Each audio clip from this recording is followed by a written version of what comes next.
Bonjour Jean-Claude Carrière, Bonjour. Scénariste bien sûr de quelques-uns des grands films. Vous avez travaillé avec Buñuel, avec évidemment Jacques Tati, avec Pierre Etex. Et puis aujourd'hui, on vient présenter une édition exceptionnelle. Je pensais que vous alliez dire j'avais travaillé avec Max Linder. Non, c'est Justement. quand même pas tout à fait. Justement, vous auriez aimé travailler avec Max Linder parce que on vous doit aussi cette édition extraordinaire d'un coffret avec un hommage extraordinaire à ce pionnier du cinéma. Oui, pionnier français et une des grandes stars du cinéma français, la première star du cinéma français, et à égalité avec Méliès. Il y avait aussi Alice Guy, mais qui elle était metteur en scène, qui n'a pas été interprète. Et Max Linder fait partie, pour nous cinéastes, qui le connaissons depuis longtemps, je veux dire, de ces grands disparus. C'est-à-dire son œuvre avait disparu. Et grâce à ce coffret, elle réapparaît aujourd'hui. Alors c'est un coffret, dans d'excellentes conditions. DVD, Blu-ray, avec donc une technologie d'image Magnifique, exceptionnelle, une restauration extraordinaire. On va voir des images, on va voir des extraits donc de ce qu'était Max Linder. Est-ce qu'on pourrait le résumer en disant il était l'humour, le charme, l'élégance à la française? Oui, moi je dirais, il était un auteur complet, en ce sens où il était probablement scénariste et improvisateur, metteur en scène et interprète. Ce qu'il fait, c'est-à-dire dans la grande tradition du grand cinéma comique centré autour d'un personnage, est inséparable de la notion d'interprète. Il faut avoir des qualités d'interprète, comme Chaplin, comme Buster Keaton, comme Etex, exceptionnelles, pour pouvoir tenir un film comme ça, tout seul. Oui. Et il les avait. Il n'était pas un enfant de la balle. Il était d'une bonne famille bordelaise, mais il a très tôt appris, d'abord, grand sportif, il était excellent escrimeur, très bon danseur, acrobate, et probablement avait-il aussi un langage intéressant. Nous n'en savons rien, tous ces films évidemment sont muets, mais il avait un one-man show qui avait un grand succès au théâtre, et pendant ce one-man show, on sait qu'il parlait. Nous aurions beaucoup aimé savoir, Etex et moi, et On ne Tati, connaît ce pas le qu'il son de disait. sa Non, voix, on ne on n'a connaît jamais pas entendu le son de sa voix. Ni ce qu'il disait. On n'a rien gardé des textes écrits.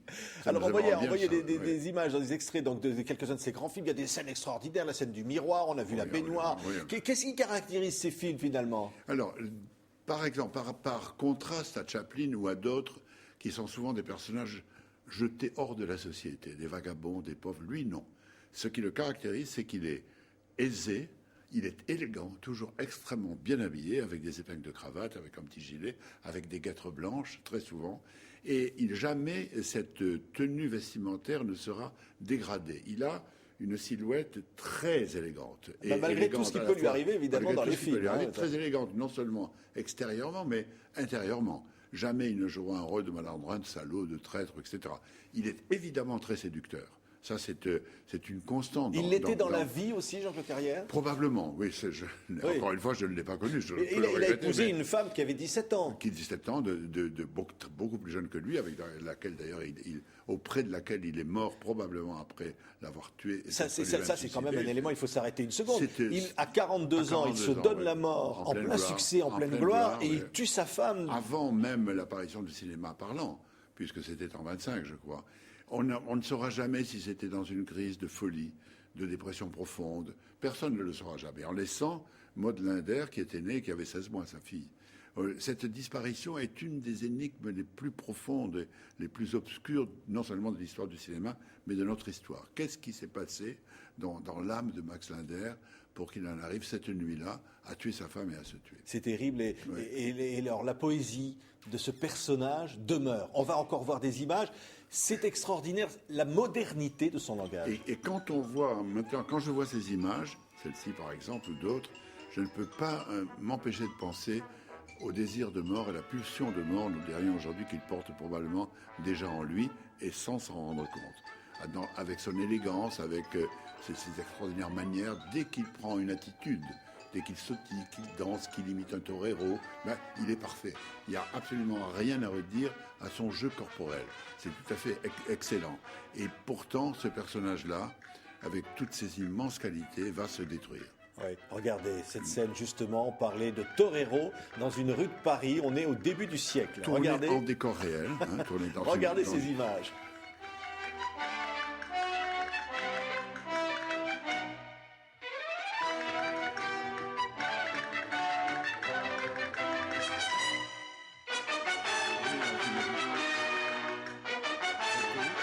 Un jour d'été. Voilà, alors on disait tourner probablement dans une rue de Paris un dimanche matin. Il n'avait pas la possibilité probablement de barrer la rue à la circulation. Donc ça doit être tourné de très bonne heure un jour d'été et un dimanche. Ouais. Les stars de cinéma à cette époque, qu'est-ce que ça représentait d'être Max Linder? On dit que Chaplin s'en inspirait, on dit que... Oh, non seulement il s'en inspirait, mais il a fait venir... Max Linder est allé à Hollywood et a travaillé avec Chaplin. Il a été un des maîtres de Chaplin. Chaplin l'a toujours reconnu. D'ailleurs, il y a des documents. Il y a des photos de eux deux ensemble. Il y a même une photo de Linder en train de faire comme ça à Chaplin, comme s'il le grondait. C'est joué, évidemment. Et il y a aussi une photo de eux deux jouant aux escrimeurs. Donc, ils se connaissaient très bien. Quelle était sa vie privée? Il était très riche, il gagnait beaucoup d'argent, il était très, très célèbre et très fêté. Et en même temps, dans cette gloire, il y a quelque chose de très fugitif, comme souvent dans la gloire. La preuve est que l'avènement de la parole et puis l'évolution des techniques de prise de vue cinématographique vont pour longtemps effacer sa mémoire de nos yeux, j'allais dire. Il a fallu que les éditions Montparnasse, dans cette cassette, extraordinaire coffret, voilà, c'est un beau cadeau à s'offrir. Très beau cadeau de Noël. Et puis surtout de dire qu'il y a eu des centaines, il a fait des centaines de films, certains sont totalement perdus, mais là on en a retrouvé. Je voulais dire ça, c'est que dans l'histoire du cinéma, pour nous, scénaristes, il représente une des tendances du cinéma qui est l'improvisation. On dit qu'il écrivait ses gags sur ses manchettes le matin en allant au studio, contrairement à Méliès, qui lui forcément avait des scénarios très préparés et même très découpés, très dessinés, plan par plan. Lui non, il a introduit dans le cinéma ce génie de l'improvisation qui était le sien. Il ne savait pas le matin ce qu'il allait tourner dans la journée. Il a tourné plus de 900 films, ce qui est considérable, tous n'ont pas été malheureusement conservés. Il lui arrivait de tourner un film, un court-métrage, entendons-nous, mais quand même, un film par jour. Oui, ça fait rêver. Hein. Ça fait rêver, bien sûr. Oui, et tous étaient des succès. Et c'est ça. Et aujourd'hui, une influence encore. Max Linder influence. Alors, on a évidemment Costa Gavras qui en parle. On a un certain nombre d'artistes, de réalisateurs. Est-ce qu'il a encore une empreinte? Moi, quand je travaille avec Pierre Etex, j'ai beaucoup travaillé avec lui, oui, c'était quelqu'un que nous apprécions. On en parlait souvent, on regardait ses films. Je ne peux pas vous dire pour les autres, parce que ces films étaient difficiles d'accès. Il était dur de les voir. Ce sera plus facile maintenant. Voilà. Et on peut supposer que ce personnage, enfin quelque chose de l'élégance de ce personnage va se retrouver chez, je dis n'importe qui, Fred Astaire, vous savez, dans les élégants du cinéma, vous voyez, dans les élégants à qui il arrive aussi des malheurs, parce que le grand long métrage qu'il a tourné aux États-Unis et qui commence par, vous l'évoquiez, la fameuse scène du miroir brisé, s'appelle C'est un malheur. C'est ça. Merci Jean-Claude Carrière. Le cinéma de Max Linder. Voici le coffret donc aux éditions Montparnasse en Blu-ray et en DVD. Et puis on attend la suite. Il y aura du Laurel et Hardy. Oui. Peut-être un jour il faut rendre hommage à ce cinéma muet. Merci Jean-Claude Carrière. Mais avec plaisir.